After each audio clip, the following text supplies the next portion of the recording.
इमाम मेहदी के इस दुनिया में आने से पहले ये दुनिया जुल्म से भर जाएगी और हर जगह फितने ही फितने होंगे। नबी पाक सल्लल्लाहु अलैहि वसल्लम ने फरमाया कि इमाम मेहदी के ज़हूर के बाद जमीन सर सब्ज हो जाएगी, जिससे पता चलता है कि इमाम मेहदी के ज़हूर से पहले जमीन बंजर हो जाएगी और दुनिया में फूड की शॉर्टेज होगी, जो कि आप खुद भी देख सकते हो कि किस तरह क्लाइमेट चेंज हर साल एग्रीकल्चर को डैमेज कर रहा है। इमाम अली अलैहिस्सलाम ने फरमाया, इमाम मेहदी के ज़हूर से पहले एक फितना फैलेगा जिसमें लोग ऐसे तपाए जाएंगे जैसे भट्टी में सोना तपाया जाता है। फिर लोग काफिरों के साथ जंग करेंगे, लेकिन वो ये जंग हार जाएंगे।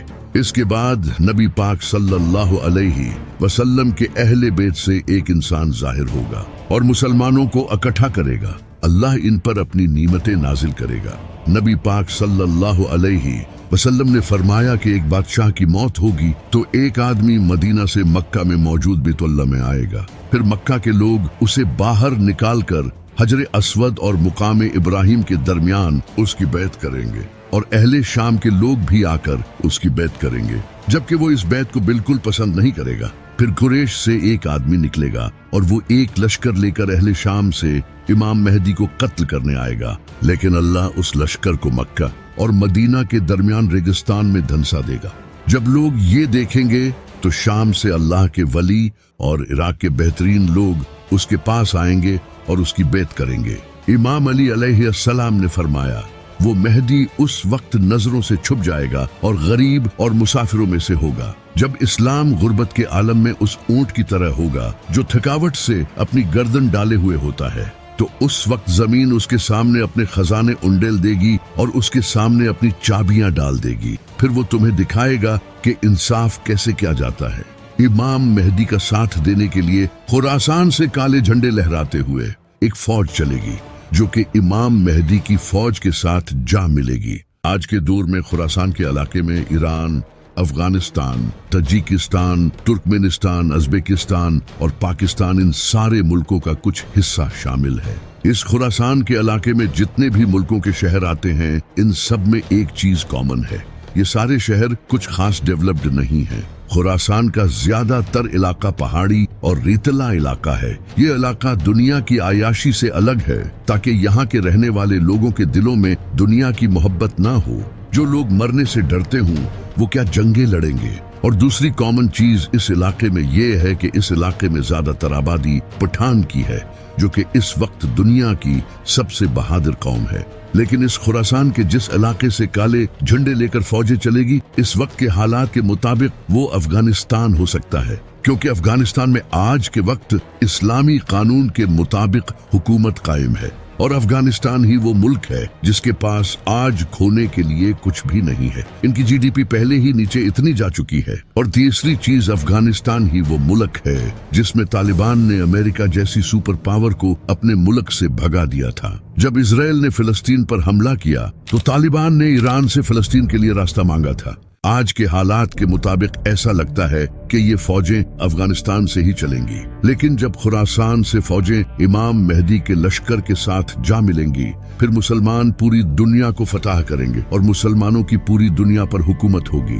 नबी पाक सल्लल्लाहु अलैहि वसल्लम ने फरमाया कि रोमन्स दाबिक या अल्माक नाम की जगह पर जमा होंगे और मुसलमान भी जंग की तैयारी करेंगे और मदीना से रोमन्स के खिलाफ फौज भेजेंगे। ये दोनों फौजें आपस में जंग करेंगी।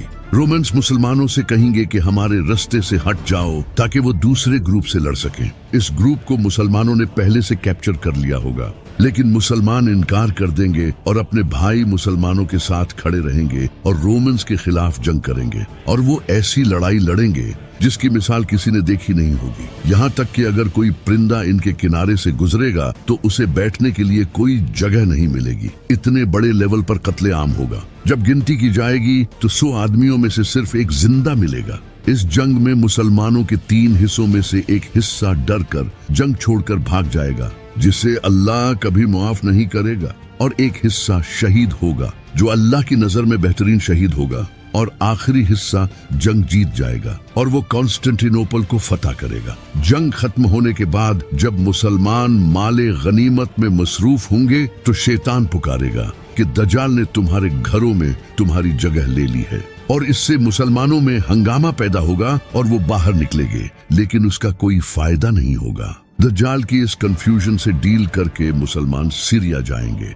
वहां मुसलमान एक और जंग की तैयारी में होंगे और नमाज का वक्त हो चुका होगा। अल्लाह के नबी हजरत ईसा अलैहिस्सलाम इस दुनिया में आएंगे। वो 2 फरिश्तों के परों पर दमास्कस की एक मस्जिद के मीनार पर उतरेंगे और वो इमाम मेहदी के पीछे खड़े होकर नमाज पढ़ेंगे।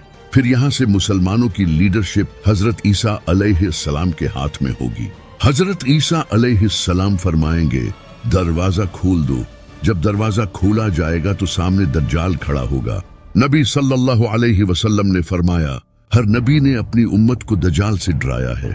इस दज्जाल की एक आंख कानी होगी, इसके बाल घुंघरियाले होंगे, इसके माथे पर काफिर लिखा होगा, जो पढ़ा लिखा और अनपढ़ दोनों पढ़ सकेंगे। इसके एक हाथ में जन्नत होगी और दूसरे हाथ में दोज़ख। इसकी दोज़ख हकीकत में जन्नत होगी और जन्नत हकीकत में दोज़ख होगी। दज्जाल इस दुनिया में पैदा नहीं होगा, बल्कि वो पहले ही इस दुनिया में मौजूद है। एक दिन नबी पाक सल्लल्लाहु अलैहि वसल्लम ने नमाज के बाद सहाबा को एक वाकया सुनाने के लिए जमा किया। नबी पाक सल्लल्लाहु अलैहि वसल्लम ने फरमाया, उनके पास एक तमीम उदारी नाम का इंसान आया और उसने नबी सल्लल्लाहु अलैहि वसल्लम को बताया कि एक दिन वो अपने जहाज पर सफर कर रहा था, तो रास्ता भूलने की वजह से इसका जहाज एक जजीरे पर जाकर रुक गया और उन्होंने उस जजीरे पर जंजीरों में जकड़ा हुआ एक इंसान देखा। इस इंसान ने इनसे कुछ सवाल पूछे। पहला सवाल, बेसन के खजूर के दरख्त फल देते हैं या नहीं? तमीम उदारी और इसके साथियों ने जवाब दिया और कहा कि खजूर के दरख्त वाकई फल देते हैं। दूसरा सवाल, क्या तब्रिया की झील में पानी है? तमीम उदारी और इसके साथियों ने कहा, झील में पानी बहुत ज्यादा है। तीसरा सवाल, मुझे उम्मियों के उस नबी के बारे में कुछ बताओ। तमीम उदारी और इसके साथियों ने जवाब दिया, उन्होंने मक्का से मदीना की तरफ हिजरत कर ली है और बहुत से अरबियों ने उनका इस्लाम कबूल कर लिया है। ये सुनते ही वो गुस्से से फटकारा और उसने जंजीरों को झटका दिया। इसके बाद इसने इन्हें अपना नाम बताया, दज्जाल, और इसने कहा कि बहुत जल्द मैं पूरी दुनिया घूमूंगा, लेकिन मक्का और मदीना में मुझे जाने नहीं दिया जाएगा। नबी सल्लल्लाहु अलैहि वसल्लम ने इसके बाद मशरिक की तरफ इशारा करके फरमाया, दज्जाल यहाँ से निकलेगा। इसके रिलेटेड एक और हदीस है जिसमें नबी सल्लल्लाहु अलैहि वसल्लम ने फरमाया, दज्जाल खुरासान से निकलेगा और इसके साथ लोग होंगे जिनके चेहरे चिपटी ढालों की तरह होंगे।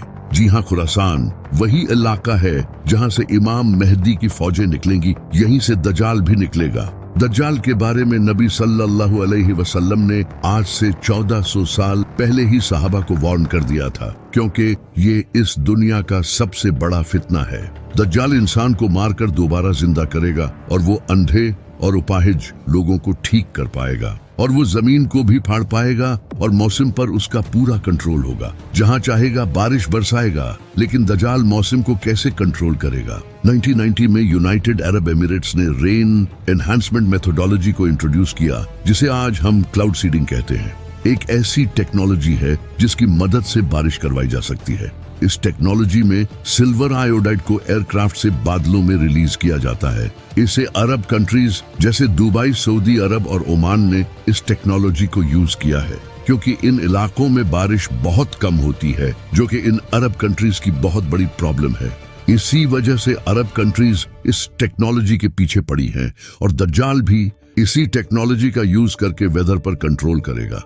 दज्जाल इन पावर्स का यूज करके लोगों को मजबूर करेगा कि उसे खुदा माना जाए। जैसे ही हजरत ईसा अलैहिस्सलाम दज्जाल को देखेंगे, उसे कहेंगे कि मैंने तुझे इनसे दूर रखा है, और फिर हजरत ईसा अलैहिस्सलाम दज्जाल को मुकामे लुद पर पकड़ेंगे और उसे वहां नेजा मार कर कत्ल कर देंगे।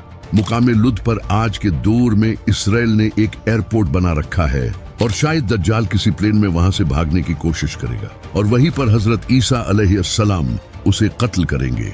दज्जाल की मौत के बाद मुसलमान और यहूदियों के दरमियान एक जंग होगी। नबी सल्लल्लाहु अलैहि वसल्लम ने फरमाया कि अगर कोई यहूदी किसी पत्थर के पीछे भी छुपा हो तो वो पत्थर भी बोल उठेगा कि ए मुसलमान, मेरे पीछे एक यहूदी छुपा है, आकर इसे कत्ल कर दे।